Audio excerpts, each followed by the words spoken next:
We have more now on how the Muslim communities in France are reacting to these attacks. Yes, Yasser Louati joins us from Paris. He's a spokesperson of the Collective Against Islamophobia in France. Yasser, thank you so much for joining us. What is the feeling right now in the Muslim community after these events of Friday evening?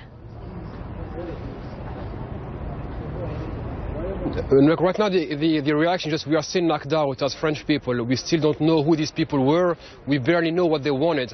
But right now for the Muslim community, we are, some of us lost some relatives, and we keep receiving news right now of hate speech being spread throughout social media.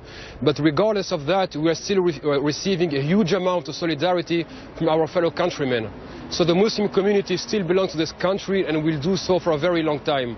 The problem is that we are still mixing the Muslim community and giving them somehow an affiliation with these terrorists. But we are paying two prices. The price of being targeted by these terrorists and some of the right-wing columnists, like one of your guests just said, we are being asked to choose our camp. Our camp is a French one. Make no mistake about it. Well, Yasser, if your camp is the French camp, why is it that no one within the Muslim community there in France knew what these guys were up to? Because it seems to me that this was a pretty big plan. Surely someone beyond the 7 guys who have been killed over the last 48 hours would have to have known something, and that was probably within the Muslim community, but yet no one said anything. Sir, the Muslim community has nothing to do with these guys.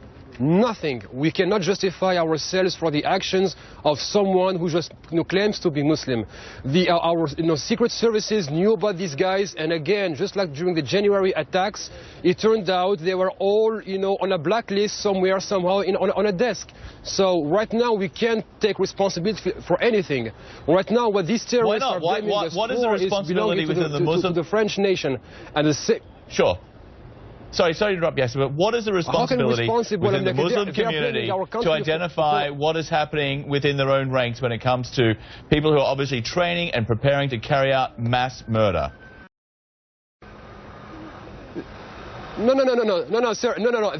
They were not from our ranks. If they were trained abroad. And what these terrorists are blaming our country for is for its failed foreign policy.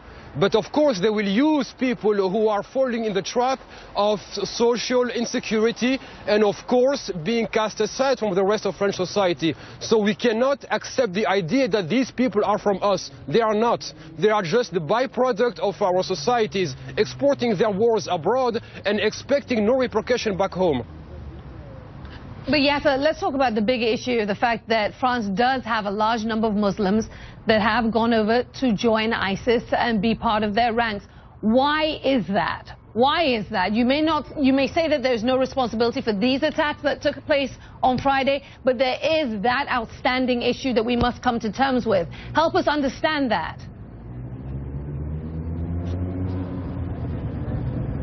Okay, France is home to the biggest Muslim minority in Europe. At the same time, it has the greatest number of laws specifically targeting the Muslim community. And at the same time, France has exported more, foreign terrorist fighters than any other European country. So there is indeed an issue, but that issue is related to foreign policies and failed domestic policies. When it comes to the Muslim community itself, everybody knows that radicalization does not take place in mosques. It takes place either on the internet or on the streets, away from organized communities. That's something we keep repeating. So that's why the Muslim community, when they say we cannot be held responsible of these people, that's the government's job. When you have criminals running around in the country, you do your job and arrest them. And somehow, again, everybody came to agree that those people were known by the police and the secret services. What were they doing in the meantime? And at the same, just to add one more thing, those terrorists targeted everybody. Given the fact that the finger of blame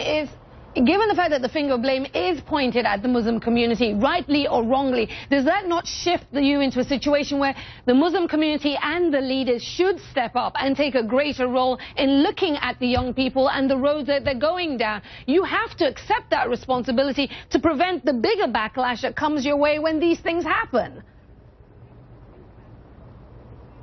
Okay, all right. So let's speak about our leaders.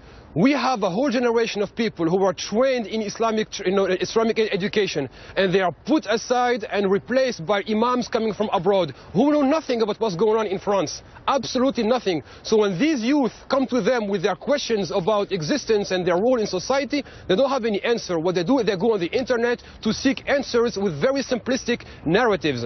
At the same time, the Muslim community keeps asking the government, stop interfering with our religious affairs, stop nominating our imams, stop blocking us from having our own schools, and first and foremost, stop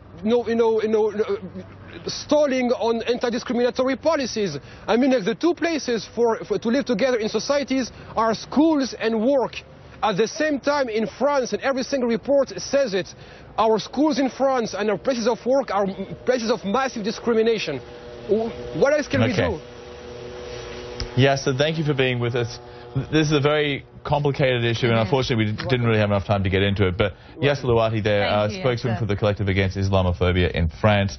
I'm yet to hear, the condemnation from the Muslim community on this. But I mean, again, the point he's making is it's not our fault, but the fact of the matter is when these things happen, the finger of blame is pointed at the Muslim community, and so you have to be preemptive. It's coming from the community. You've got to take a standard. The word responsibility comes to mind. It just comes to mind. You can't shirk that. Well, France promises it will be ruthless in its response to the Paris terror attacks. Next on CNN Newsroom Live from LA, we'll show you how governments across Europe are ramping up anti-terrorism measures.